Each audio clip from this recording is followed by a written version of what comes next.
vendor says without a formal process for change requests, the client feels like every new idea is free.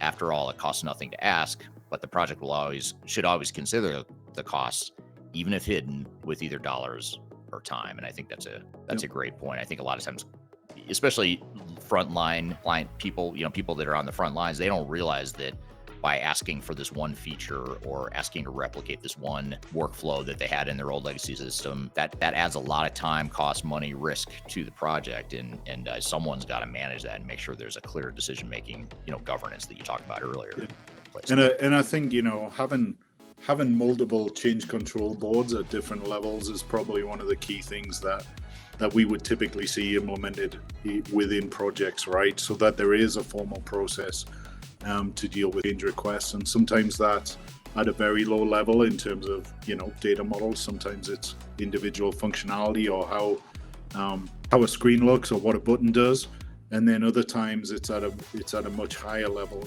Like we're talking about, I would imagine once they get into the project, just the phrase 20 arm's length agencies. Yeah. They just kind of tack that on the end. Right. I could see that being as big as the original project they estimated if that isn't managed appropriately. And so that level of, change request of what are they actually going to do? Are they actually part of the program or not? That may end up at the top level, kind of executive steering committee change request level. So getting the decisions made at the right level within the right time frame is definitely one of the key things.